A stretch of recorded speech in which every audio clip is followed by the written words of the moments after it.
Assalamualaikum warahmatullahi wabarakatuh.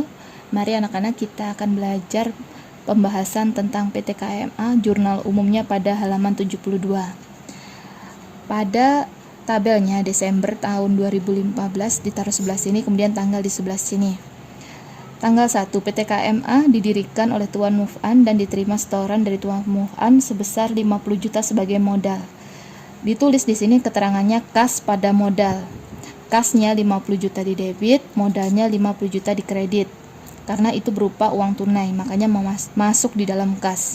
Kemudian, Desember tanggal 2, perusahaan menyewa gedung sebagai tempat usaha selama 3 bulan sebesar 3 juta. Jadi di sini tulis beban sewa gedung pada kas.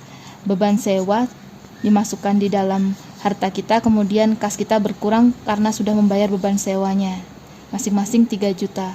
Kemudian 3 Desember perusahaan membeli peralatan kerja dengan harga 7.500.000, baru dibayar 5 juta dan sisanya kredit. Peralatan yang dibeli tadi senilai 7.500.000, mengurangi kas sebesar 5 juta dan utang 2.500.000.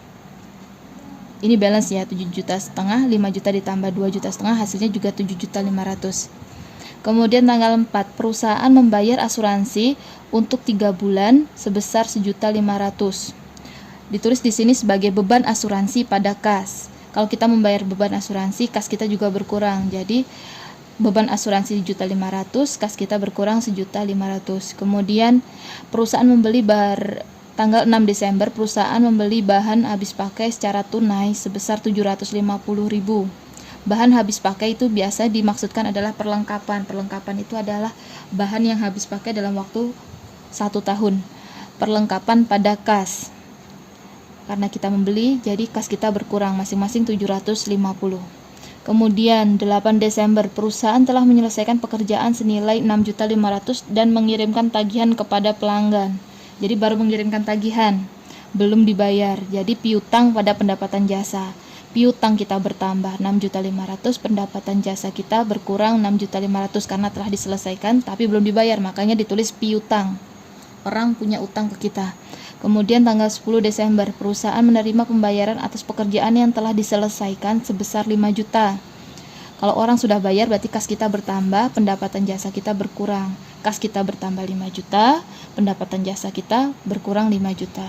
Kemudian 13 Desember perusahaan membayar hutang dari pembelian peralatan sebesar 500.000. Dari peralatan tadi berarti utang kita bertambah 500, kas kita berkurang 500.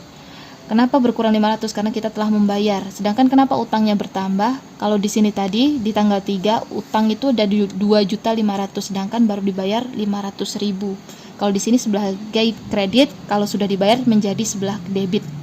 Kemudian tanggal 15 Desember menerima pembayaran atas piutang pelanggan sebesar 1.500.000.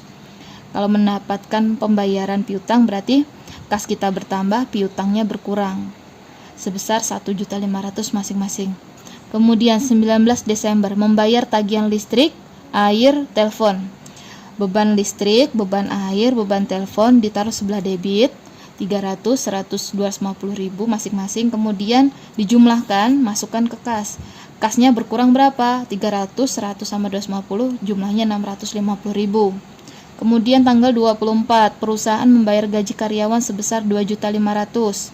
Beban gaji pada kas. Kalau kita bayar gaji berarti kas kita berkurang, masing-masing berapa? 2.500.000. 28 Desember menerima pendapatan tunai sebesar 3 juta.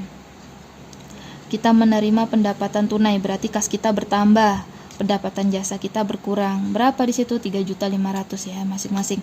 Kemudian terakhir 31 Desember Tuan Muf'an menarik dana untuk keperluan pribadi. Keperluan pribadi itu sama dengan prive. Sebesar 2 juta, berarti prive pada kas. Karena sudah diambil uangnya, jadi kas kita berkurang 2 juta. Seluruhnya dijumlahkan, maka hasilnya 84.400, sedangkan kreditnya dijumlahkan 84.400. Keduanya balance sama-sama, 84.400 dengan 84.400. Sekian.